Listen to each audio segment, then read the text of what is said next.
What's up, everybody? Welcome to Mongols. This is our reaction show. We're going to break down everything that we saw as the Charleston Battery came to Highmark Stadium and unfortunately took all 3 points from the beloved Riverhounds. I am Mike Sparks.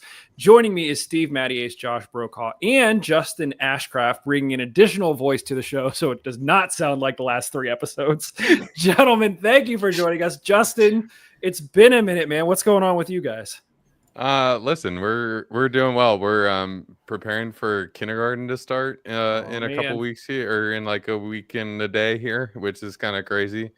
So we're doing all that kind of stuff. Did some back to school shopping with a backpack today to try to find the backpack for this school year, but it's been great. And this weekend was great with the Premier League back and getting back into our Saturday sitting in front of the TV all day watching soccer. So despite results yesterday, it was a great day. Which character on the backpack? I was going to ask the exact same thing. Yeah, that's important. Yeah. No, it definitely is important. She went with Squishmallows. Okay. All right. So. You know what that is. They're a line of stuffed animals. Yeah. So, you know, different, whatever. Josh, if you could pick one character to put on your backpack today, what would it be? I mean, Teenage Mutant Ninja Turtles was always my go-to as a kid. That was like that, or unfortunate nowadays in retrospect, but Hulk Hogan was also a big one in my household. It was like a wrestling thing. Yeah. This is a crazy tangent, but they re-released the original Ninja Turtles movies for 30 years or something like that. Somebody I talked to recently said how much that movie used to freak them out because of how dark it was. Where do you stand on it? Were you cool with it? Did it freak you out? As a kid, I thought it was awesome. It's what probably got me the most into the Turtles because I only watched the 80s cartoon some as reruns, but I watched that movie on repeat. I love that movie. Maybe, you know, murdering Shredder at the end was a little dark if you think about it. Like he came back. He wasn't really He dead. just like literally like closes the trash compactor on I think him. the word was whoops. And then whoops, murder. Yeah. Steve, this is now the question. Character on the back of your backpack. So this is not something I've ever thought about in my life because being homeschooled when I was really young, we had no backpacks. You just pulled things off the shelf. And then when I went to the small Christian school, we had like dress code stuff. You couldn't have things. They had to be plain, right? So we had like, what was that brand? JanSport. JanSport, yeah. Yes. Like JanSport. So it was like all about the color, right? And so mine were always like black or yellow or orange or something like that, right? Like either neutral or a bright color. So I don't know. Give me ammo. I'll take ammo. Oh, look at you. You kiss. I've got no idea. Justin, you told us what RJ's was. What would yours be? I'm trying to remember. I was always sports, so it was always some football players or, you know, like it. Yeah, that's what it always was. Okay. Mine would be Ghostbusters, BT Dubs. I was obsessed. Still somewhat am obsessed. I'm looking at a ton of stuff I don't need that's Ghostbusters related sitting on my table. So there we go. Guys, we got a lot to talk about in this one. Before we dive in, I do want to provide a correction. So at the end of the last episode, I believe it was, we were questioning Josh, Steve, and we were questioning a substitution that was made, I think, in the 89th minute for Robbie Mertz. And we're like, why did that happen? And Sam's Pop Guy on Blue Sky said, "Hey, Mongols, you guys should really fact check things before you make assumptions. Mertz was clearly holding his knee and asked the ref for time. It was clearly injury related and not time wasting related." So I did not see that on the stream. It sounded like, Josh, you were there in person. You didn't see that in person. That doesn't mean it didn't happen. So Sam's Pop Guy, I appreciate you pointing that out. Guys, if we get stuff wrong like this, like call us out on it just like that. We are happy to come back and say that we were wrong.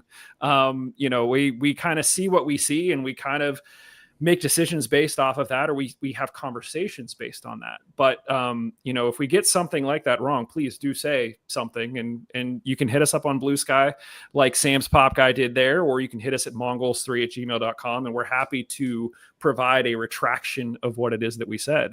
So glad that Robbie wasn't hurt, you know, so significantly that he couldn't play in this one. Felt that he did make an impact in this one, so that's good. Guys, Anything to add to that? Yeah. No? Okay, cool. No. Before we get into this game, there was one other bit of news that happened this week. The Hounds side Chase Boone as an additional attacking option. When this happened, this felt very much like, oh, there it is. There's the midseason signing that seems to happen every year. According to John Morrissey at USL Tactics over on Blue Sky, he said, you're always going to get defensive effort and work rate from Boone, but the question is whether he can, one, actually stay fit, and two, finish consistently. When he last did those things in 2022, he was bold, really good. That said, he's kind of extraneous for this roster. Justin, what was your thoughts when you saw that Jay Spoon was being added to this team? Yeah, I didn't have a ton of thoughts watching the signing. Wasn't familiar with his name at all. But I thought in the cameo last night looked pretty good. Big, he's big, which was like, oh, he's got some size on him. And so I think that was good. I think we're kind of, we have Larson, but Larson hasn't played that much this season. So I think with Boone in there, like, it does provide some size for our offense that isn't necessarily what Augie or Bertan bring to this offense. So I think it was a good signing. Like, we'll see what happens going forward, but I like the idea of it as we look to finish out games. Steve, we've been saying how, regardless of what you think of Augie, I think a lot of us are still kind of in his corner. He has not been putting as many balls in the back of the net as we all would have hoped. Do you see this as an attempt to rectify this, or do you see him playing almost in addition to an Augie and Bertan kind of situation? Yeah, no, I think this is a great depth signing. That is the type of thing I like to see from the Hounds. I've called for months that I want to see players with experience in this league. And so I think he brings that. He's a guy that at least understands how the league plays, rather than bringing in guys that are in their first professional season that are still feeling that out, right? Like we've said so many times, it's not that I don't think that those players are not destined to have a chance to be really good, but they're adjusting to the league. He doesn't have to adjust to the league. And that, for me, that experience is really important. So I like it. Yeah. Josh, you were there last night for the game. You got to see Boone in person, see him interact with fans, things like that. Do you have any concerns about him fitting in with the club or the team or anything like that? No, I mean, I didn't get to talk to him much. I did talk to his dad a lot. His dad actually flew in from Portland to watch him play this game. He came over to the tailgate, hung out with him at the tailgate, did a jello shot with him. We bought a hat and we talked, and super nice guy. I believe it was Andy Boone. He was really cool, super excited, talking about, his son coming back from an injury. So he was, not on the field for a long time. And then when he did get back, how excited they were for this signing. And he was super impressed with the stadium, and a lot of nice things to say, of course. But he did seem genuinely surprised by how things were done and how great it was there. He did talk about his son mentioning that Bob told him you're at the fight for minutes, you're gonna have to show up at practice, you can get a spot in here, what you usually expect, especially with Bob. And he was excited for the opportunity, and it sounds like maybe he's been around now for 2 weeks. So it's not, even though we haven't heard about this signing until recently, it sounds like he was already here before. So it's possible that he has had some more time with the team to practice. But yeah, I'm excited for him. I think he seems like a good fit, and he does bring something to this team. And obviously we're lacking goals, so someone else who kind of can compete for those minutes, and maybe if it is a super sub situation, also just having someone else call in the box will be great for all of our corners. So yeah, I think this is a great signing. I'm excited for him. We are live, so we do have some comments in the chat. Hakeem M said Boone had a really nice cross to Augie, which I agree. We could talk about in this game. Josh, your wife did say that she's convinced he was signed for his hair after so many controversial haircuts this season. Yes, the players are aware of what we think of their controversial haircuts, but that's kind of where we are. Boone shaving his head incoming. Yeah, that's right. That's right. Guys, let's talk a little bit about the game. So the Hounds did lose 2-1 to the Battery. Before we even get into the hey sir, I'm looking for just sort of gut reaction here. I think going into it, we had already kind of said that we thought that the Battery in Louisville seemed to be on a whole nother level to everybody else. It was great to see the guys go up 1-0. But if you just told me without me seeing the game at all that we lost this game 2-1, I don't know if I would be that torn up about it. Justin, your thoughts just on the final scoreline? Yeah, I mean, I think for me, this was one of those games of a speeding train meets an impenetrable boulder, and unfortunately, our impenetrable boulder wasn't strong enough to keep the train from moving, and so like I didn't have anything. I really don't have anything negative to say about this game in a lot of ways. I thought it was just a really good team coming into Highmark with some really good depth, and we just couldn't stop them. So, but I don't think we played a bad game. So I am not torn up about it.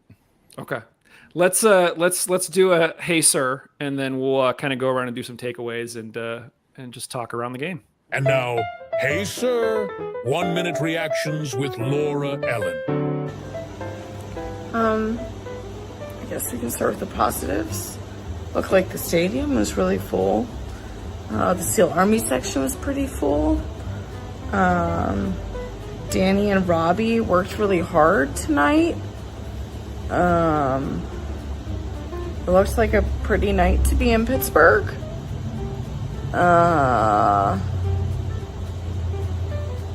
Soccer happened? I don't know. Goodness, it's like a comedy of errors at this point. But I will say, I thought Danny and Robbie played really well, especially in the first half. I think they worked really hard. I don't know what's happening with our offense and our ability or lack thereof to score a goal. But you know what? I support the Riverhounds and those players on the field and the fans. So let's go Hounds. This has been Hey Sir, 1 minute reactions with Laura Ellen. Soccer definitely happened. Josh, she referenced the atmosphere. You were there. This was the second largest crowd in Highmark history. Is that what they announced? I can't remember if it's in Highmark history or just in regular season history, but regardless, it was definitely a packed house in there.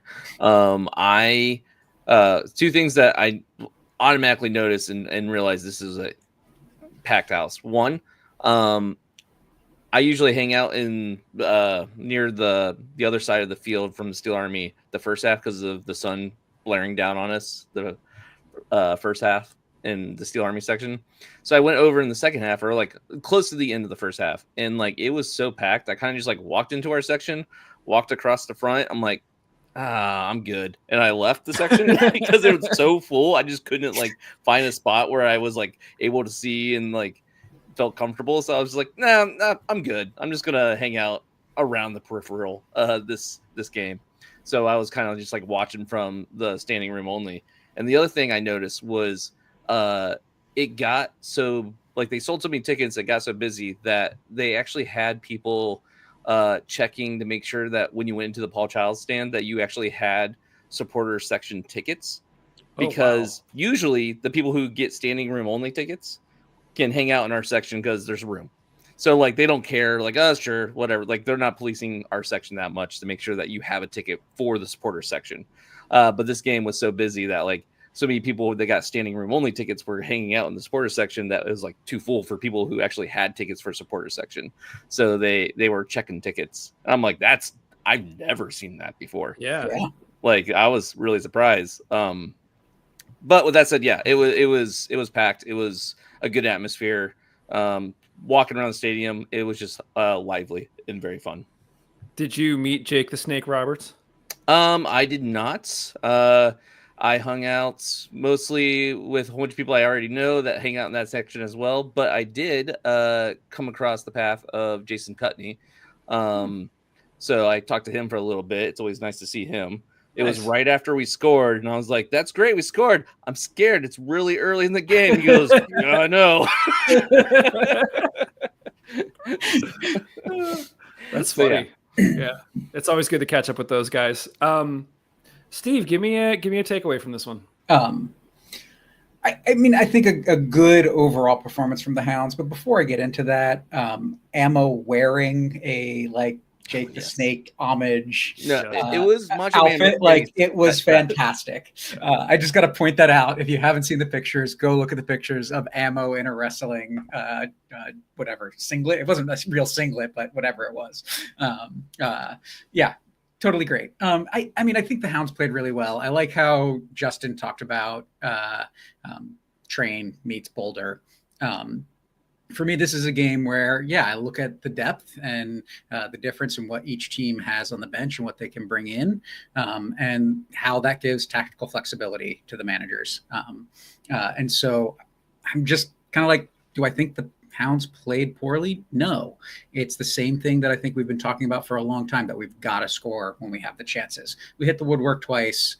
We had on one of those a chance where Zamudio made a fantastic save on Augie, and the ball was still right in front of goal. We just couldn't get it in the back of the net, right? It's not like we didn't have our chances. So just got to clean that up, I think, in a game like this. This was a winnable game with the way the Hounds played. Yeah. Justin, give me another takeaway. Yeah, I think Josh, you referenced it just coming out early and scoring early. I really like the way we played in the first 25 minutes of this game. Just not letting Charleston get comfortable at all, and I think we, it was a lot of just, it made it a little chaotic. It made it a little chaotic in the game. And I kept turning to L'Oreal and I was like, what is happening right now? But I was enjoying it because I felt like you guys kind of talked about on the last show. Do you sit back against Charleston and try to keep them out of the net, or you go after them a little bit? And I felt like what the Hounds did a little bit was go after them a little bit and try to get an early goal and try to score first and then see what happens from there. And unfortunately, we're just going to get the second one in. But I really, I can't think about right now visually kind of what shape we were playing. But I really liked how Beto was stepping out of the back line. If he was actually playing on the back line, not sure he was. He was playing more of a holding mid. But, the way he was stepping out of the back line, that was allowing Danny and Robbie to have a lot of flexibility to not really have to defend all that much. And so it just created a good sense of chaos on the field that I think against a different team probably would have resulted in 2 or 3 goals. Yeah. On Beto, I mean, he definitely was not playing as a center back. We were playing with 2 center backs. I mean, the majority of his position, especially if you look at the heat map, was he was sitting back in the middle third or very much in the attacking third. Had kind of 2 main spots that he was a lot. And so for me, that's also something that I like because it shows at least a different format from the 3 at the back trying to just not lose the game. So we've been calling for that, and that was something that I saw that was a little different last night. Yeah.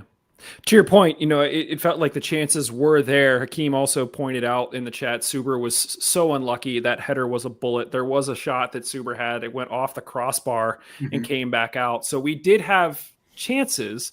And I guess against a team like the Battery, that's good. I mean, this could have gone, Justin, to your point, this could have gone one of 2 ways. And we didn't necessarily embarrass ourselves, I don't think. I still don't love going from being up 1-0 to losing 2-1.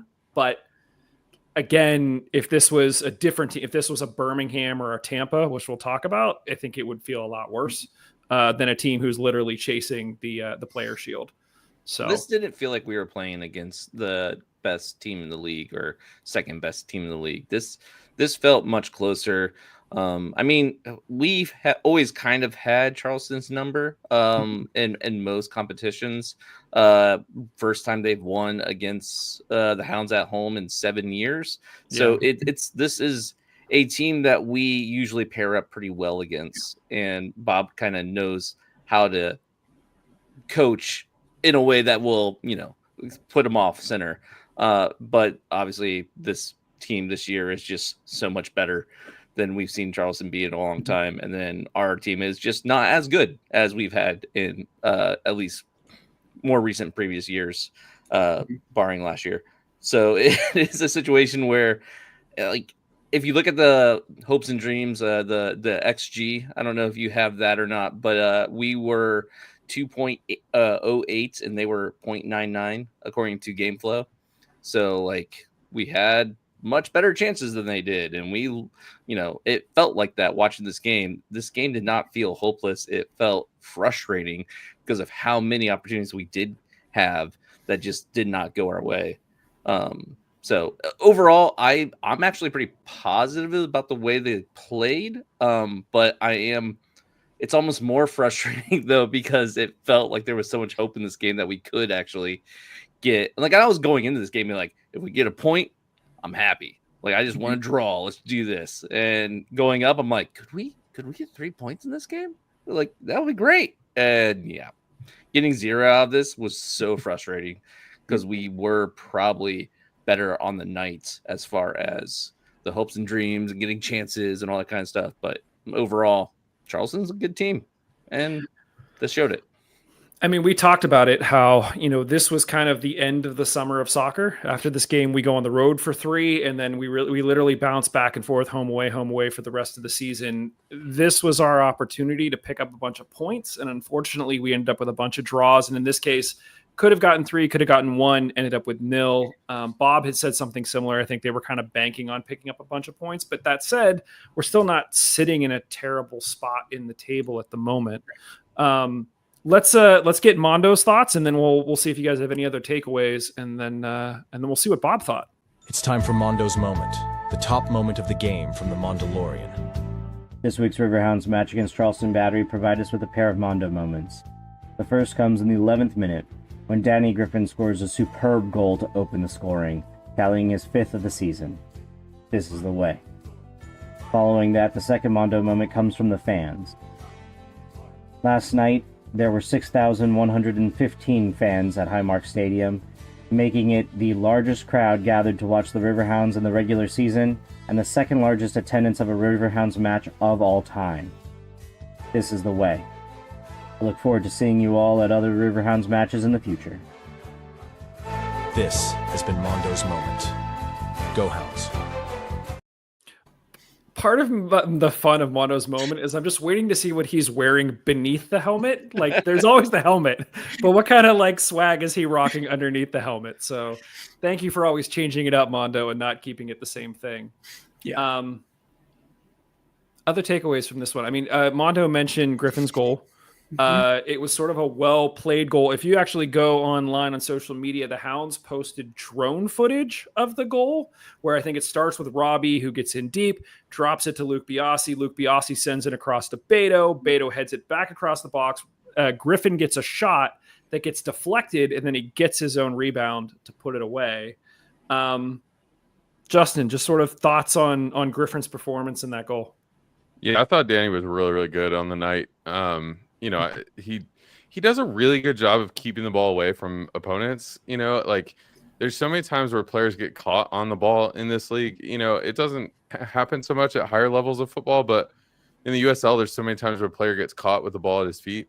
And Danny has this way of just stepping on it, turning, twisting, and either getting shoved over or getting, away from the pressure. And so many times he did that last night. I was just like, oh man, he's really good at this game.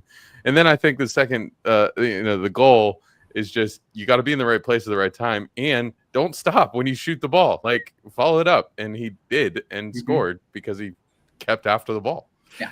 This isn't a knock on Augie, but part of me was shocked when Danny shot it and then got his own rebound. Augie was there, watching the whole thing. And I think that was the best play Augie could have done, because if he goes after that, I think he might get called for the offside. And I think he realized that.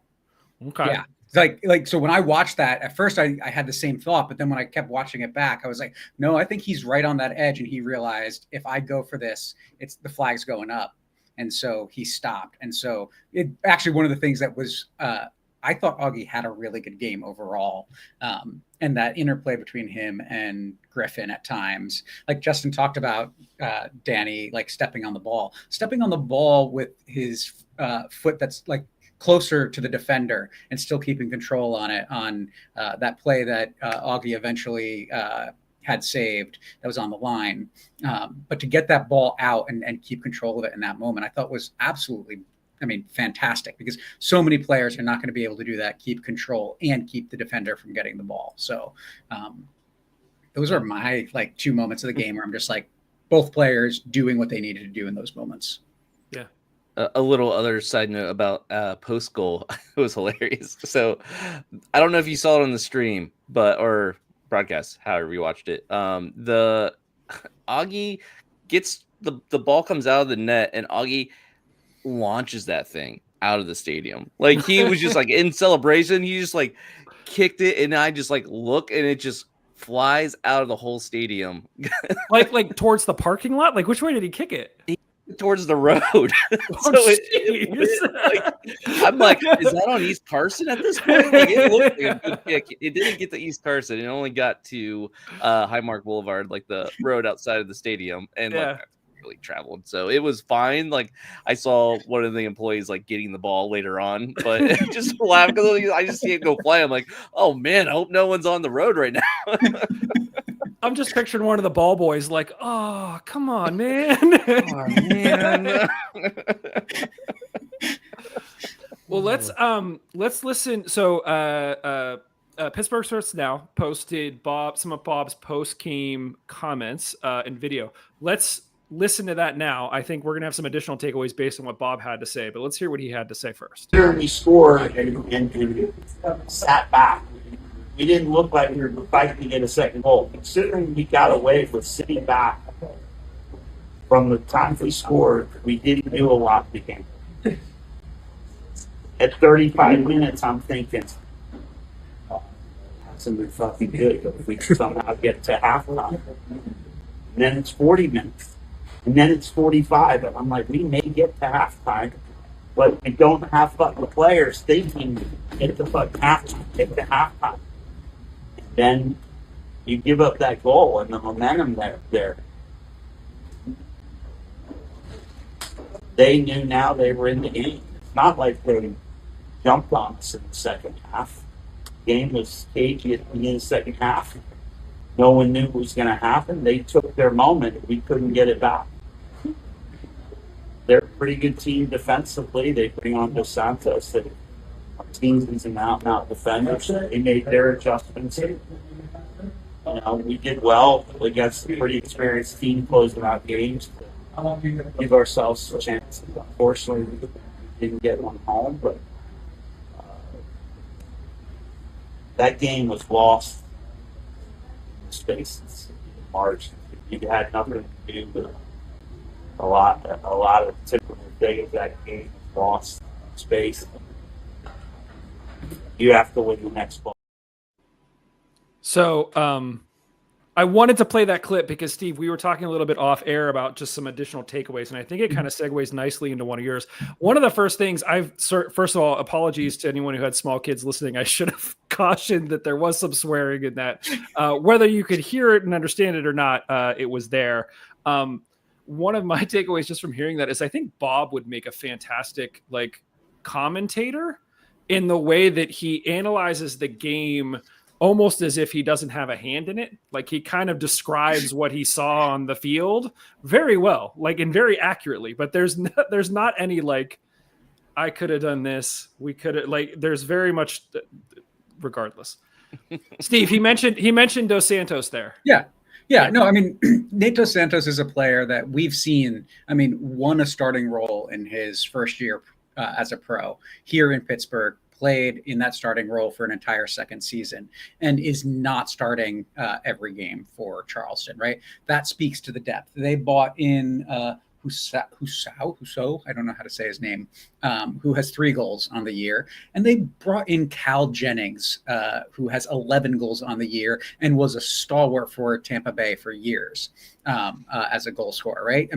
This is a team that we're looking at that has the tools on the bench to tactically be flexible and bring in pieces that can make a difference in a game, right? And so it's not necessarily that any of those players did anything spectacular, but it's a big difference from looking at our subs, where we brought in a guy who is a defensive midfielder in Brad Sample, who I think is a great fit for the Riverhounds. But then we bring in a first-year pro and a guy who is playing his first minutes in Chase Boone, right? And so it's not necessarily are those players not quality, but there's a level of what you're bringing in compared to what Charleston brought in that is just a class above for Charleston in my mind. Justin, thoughts on what Bob thought about the game? Yeah, I think to your point, I think it is like there's a disconnect between what he's saying and what could have been done in the game last night.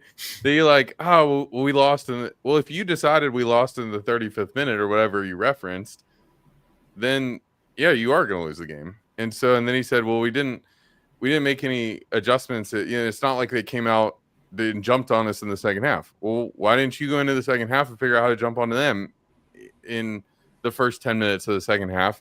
Get a second goal. Now you're up 2-1. Now you have 35 minutes to defend. And so I just think it's weird when you say, hey, this is what happened, but you're the person who decided what happened. And I appreciate this time that you didn't call on any players to be like, well, they didn't do their job. And so but even, you talk about Dos Santos and like you brought Dos Santos on, but the weird goalmouth collision with Augie happened after Dos Santos was on the field.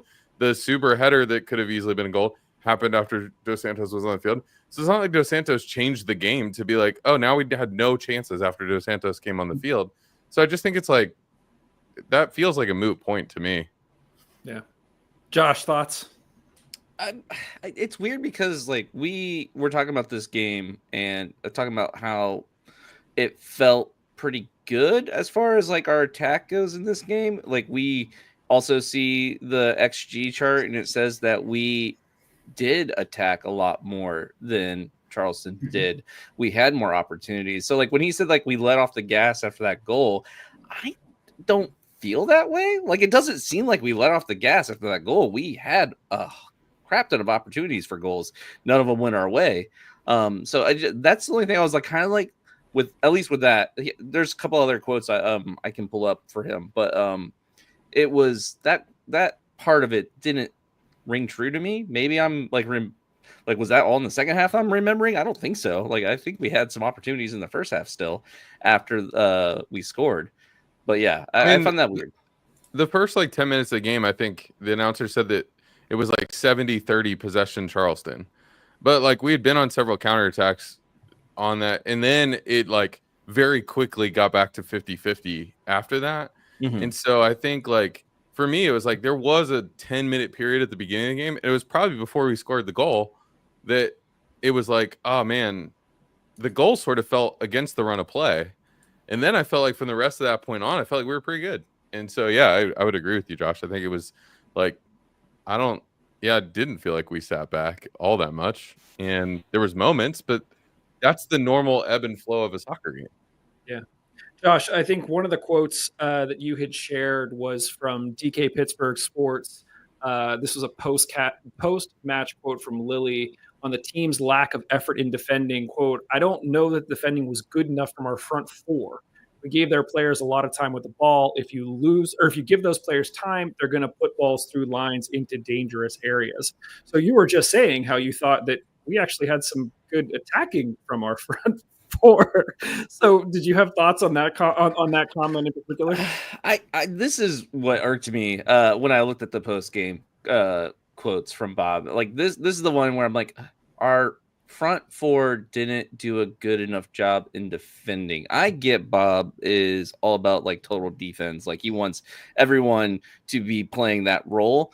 But like if we're down or like not winning the game, then I want our attackers to be more focused on winning us the game than on not defending. You know what I mean? On defending. Like I don't get that quote at all. Mm-hmm. I know it's probably just the style that he wants to play, and I get that, but like the guys aren't scoring. Like we need them to be in attacking positions and to be focused on that. Like if your defenders can't defend, that's a bigger issue than if Augie is not picking up his defensive role. To give you guys sort of an analogy, sort of a personal analogy. So my son plays outside left back on defense. Okay. Very defensive minded. Out of nowhere, they had a scrimmage and his coach put him up as the center striker. And he's literally looking at me like, what do I do? Because his instinct is to defend the center back that he's facing. That is a very, we had a conversation on the way home. I was like, no. If you're a striker, you're playing between the spaces. You're trying to move into space and create space, not stay on somebody and defend them the whole time. So there very much is a difference in mentality from, I get entirely what Bob is saying, that when Charleston has the ball, he wants the forwards to play a certain way. But if you are in attack mode and you are trying to attack, Justin, to your point, that you have to approach it differently. You can't be thinking I'm defending first. It's got to be we're trying to score first. So, yeah, I don't know. I am loving the comments in the chat and the discussion about Nate versus Max versus Vactor. I pick Nate. I'll just say I would pick Nate Dos Santos over those guys every single day. How much of that is personal, though? I mean, a little bit. Yeah. But he was, he was such a versatile defender, and he locked it down in that 2023 season with the other center backs that we had. And he's a guy that gets along with the crew. Like, I think he had a day off last year and he came and hung out at our game and was like sitting with the guys, and like Nate's a good dude. So that's a post game, when we're doing the autograph session, all that kind of stuff. Dos Santos was out there with all the guys, chatting up and with the fans talking. Blackstock was out there talking to the guys. Really only Zamudio didn't come out. Like, everyone else was like out there just hanging out. It's like, I don't know. Yeah, and Zamudio was here for a month on loan and got close with totally blanking on the other guy's name. He was here. He was the guy that's hanging around, recovering from the injury he got last season, barely played the season before, and Rovi. Yeah. Right. So I can't remember his name. Super nice guy. Tony something. Tony Lopez. Thank you. Yeah, there we go. Yeah. But like those were the guys that he was really spending a lot of time with when he was here. And neither of them are here. So it doesn't surprise me. Fair. Yeah. Guys, any other takeaways from this one before we kind of talk about sort of the results of this and how it kind of plays out for the rest of the season and the rest of the Eastern Conference? I kind of want to bring up your thoughts about the second goal. If you think, I'll just say it straight up, Dick did not have a good game. I don't he had some good saves early, but I felt like he just was not on it this game. Especially that second goal. He comes out and instead of, capturing the ball, he kind of just pushes it, and he's already on the ground. So you can't just push it barely and be like, well, I saved it. And then of course they're going to kick the ball again. And at this point you're sprawled out on the ground. And you can't do anything about it. So I don't know. It was, if he would have trapped that ball, it would have been, it seemed like he should have been able to trap it. I don't know. Yeah. Justin, go. Yeah, I don't have any thoughts on that goal specifically. There was one other play that I was confused at what he was doing, and I was kind of like, it was kind of a random play, but the ball kind of squirted out to the right side of the box, and the defender was there and had space in front of him, and Eric Dick made a full-out sprint across the box to pick the ball up, and I was like, why? The defender has it, and he's got space in front of him. You don't need to run out there. But he did. So I was like, that told me he was a little bit off his game. He a little bit unsure. He felt like he needed to pick that ball up. That maybe he was a little bit off his game a little in that sequence. Yeah, I think that's all fair. Any other takeaways, gentlemen? No. Okay. No. Let's do our top three then. It sounds like Dick will not be making it into the top three. Justin, you haven't been here for a while. Why don't you throw out a name here for our top three? Perrin Barnes was really freaking good last night. There was a play in this 85th minute of the game where he just mistouched the ball a little bit, didn't get it out to Boone on the sidelines, and it went out of bounds. And the announcer's comment was that was the first misplay he's had all game long. And I would definitely have agreed with him at that point in time. He hadn't done one thing wrong all night long until that specific play. I think he squashed several Charleston attacks that could have easily been good situations. And so Perrin Barnes is my nominee. Fair. I like that shout. Josh, give us another one. I mean, I might as well just pick the obvious one with Griffin because I do think, other than the goal as well, like he had a great game. It wasn't quite the Herculean he picked this team up and like put it on his shoulders like we've seen from him and from Mertz in the past. But it was definitely he was out to win, and it felt like he was giving it his all. So yeah, I'll say Griffin. I like that shot, Steve. I'm going with Beto in this game, playing a new role, but impacting the game in a more advanced position. And I thought he did quite a bit to help the team have some of those chances. He was also really disruptive for Charleston's attack at times. And so I really liked what I saw out of him. Does anyone disagree with having Barnes, Griffin, Beto in our top three? Any other nominees that we want to consider at this point? Do you have anybody, Mike?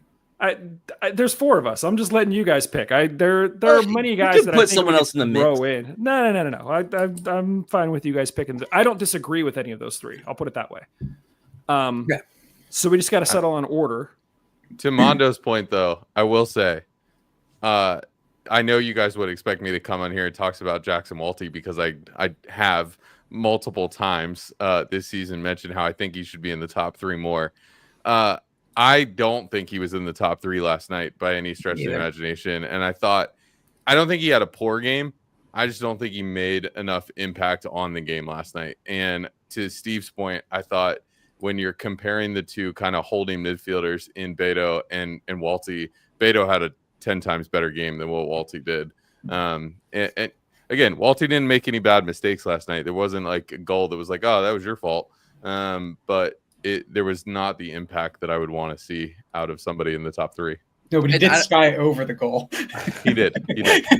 I forget where I was following some conversation. It was probably on Steel Army Discord somewhere, but they were mentioning how Walty feels like he's been kind of like with this game was relegated more to the defense and wasn't able to kind of roam as much, probably because of Beto and like the way that it was lined up. So it did feel like he had limited impact on this game, what we're used to with Walty, just because of the way he's being utilized now. He's not able to kind of get free and have as much of an impact. Yeah. All right, I will throw out an order, and this is where you guys can debate. I will go with the order that you gave us. I will say Barnes first, Griffin second, Beto third. Does anyone disagree with that? Steve is seriously thinking about it. I don't know. Barnes had a great game, but Danny was sublime for me. I would agree. Yeah, I think I would be happier with Danny at top. Okay. But Justin's nodding. So do we go Griffin, Barnes, Beto then? Yeah. Okay, we'll do Griffin. And I want to follow up on that, right? Like I think this is one of the best performances that Danny Griffin has had as a Hound. Like it's up there in his top 5 performances for me. He was fantastic all night long. Okay. So that is what we think. Let us know what you think. We have Griffin with 3 points, Barnes with 2, Beto with 1. I did update my board for those of you who are watching. Our current top 3 are Mertz with 19, Walty with 14, and Suber with 13 points. So that goes all the way down to, unfortunately, Max Broughton with 1 point. Max has not seen a lot of time on the field, but still ends up on our board. So I will be keeping this up to date on a weekly basis. So if you're interested to see where your favorite player lands, make sure to check this out on YouTube. If you are not doing so, you'll be able to see the board there. Guys, let's get like a cool zoom effect next time. Like you have a picture of it and it's just like I don't know if okay, I could maybe I could like take a picture of it and put it up. Yeah, I'll do that. We'll do that. That's with fine. Some effects. That's fine. Guys, let's look at the Eastern Conference standings quickly before we talk about the next few games. As a result of this one, the Hounds dropped to 5th. I shouldn't say dropped to 5th. I believe we're still in 5th, below North Carolina, Loudoun, Charleston, and Louisville.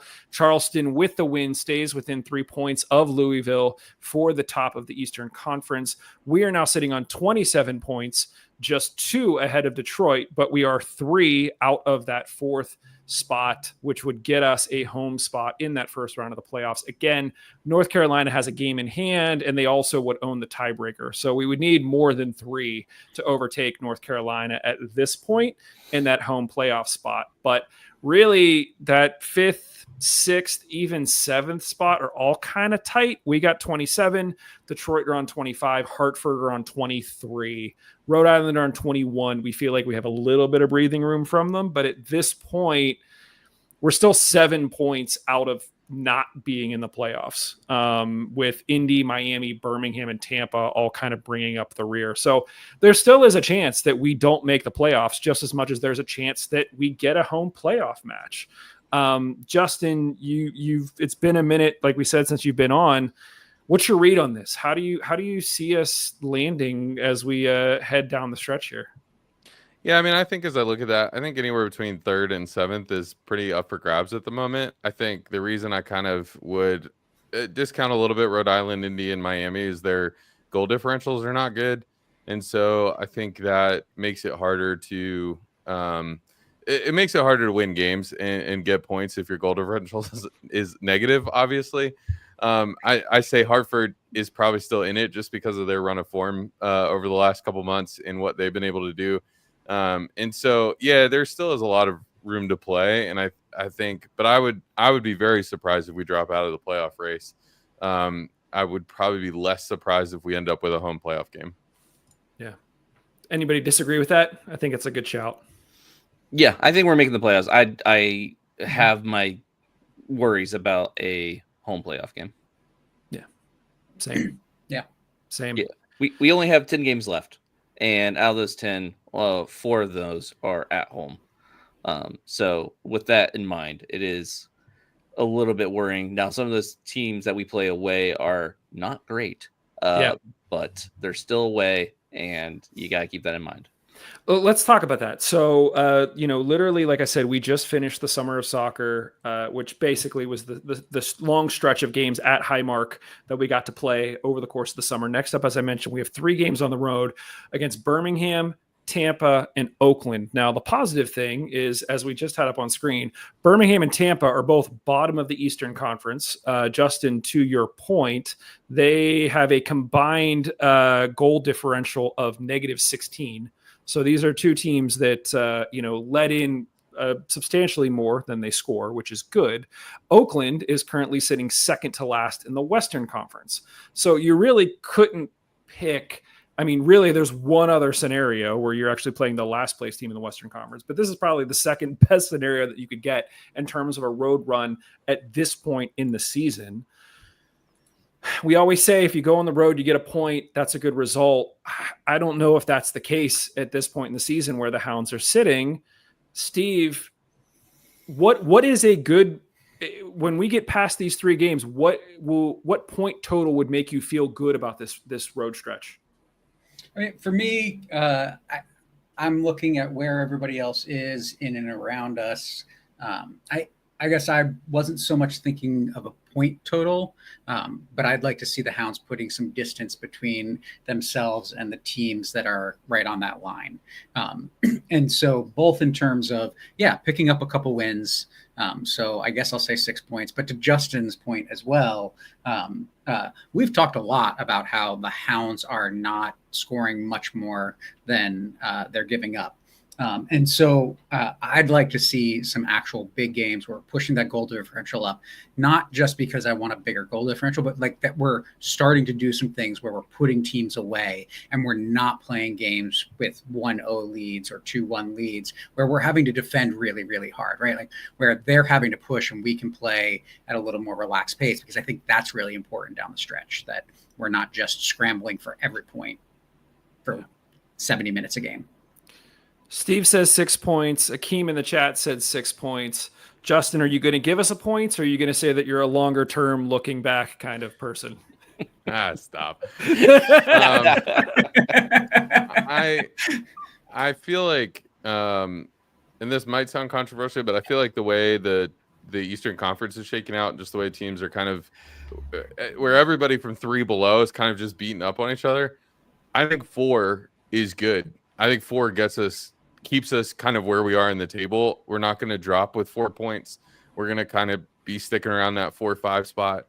I would like to see us get 6. I think 6 would actually get us to a place of like we might be able to jump North Carolina if we get 6. But Josh, 4 is good for me.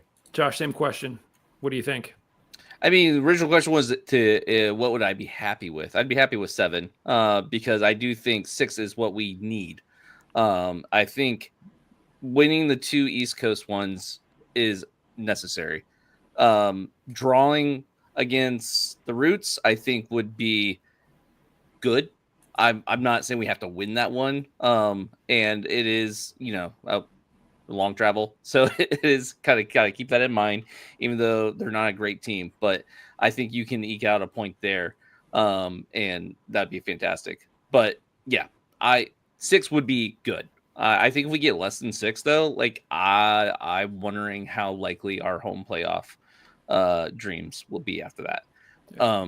There's still a lot of games after that to play, and a lot of movement can happen. But I think we're going to see it kind of slip away if we only get, 1 win out of the 3. Yeah. For a second.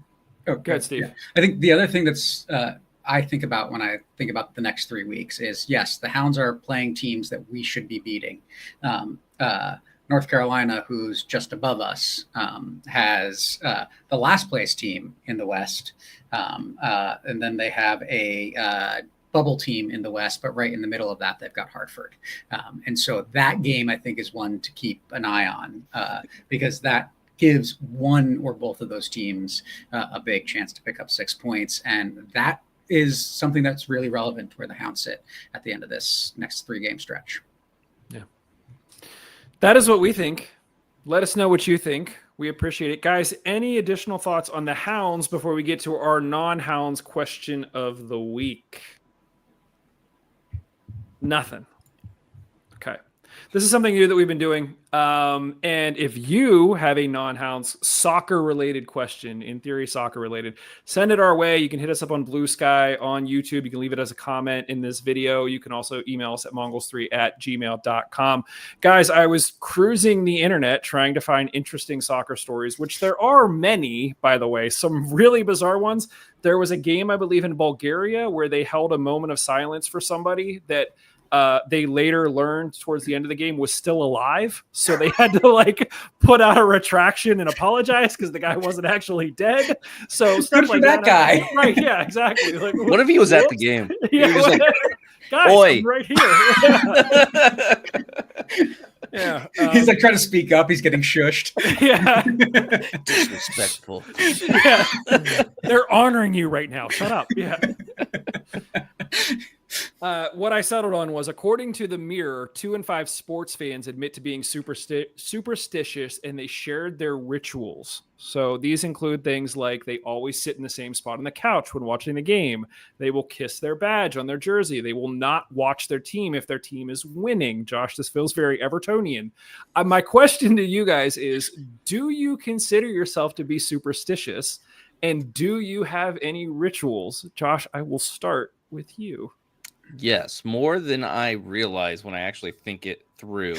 I'm not a superstitious person. I'm not like you, but I do feel like I have ritual type things I do. For example, going into the Steel Army section, we walk by an electrical box that has a bunch of stickers on it. And one of them is a Steel Army sticker always. So I always tap that sticker. I tap it. I don't think about it. I just do it. I just tap that and I go into the section. I always have to have a canned beverage. Doesn't have to be a beer, but a canned beverage when I'm watching Everton. I feel like if I don't have something in my hands, I'm like, no, this is wrong. I have to go get something to drink. And it's usually not a beer because it's, 8 o'clock in the morning or whatever. But yeah, I do that. And there's probably more that I'm not thinking of right now, but those are the 2 I'll leave it at. I like it. Justin, do you consider yourself to be superstitious, and do you have any rituals?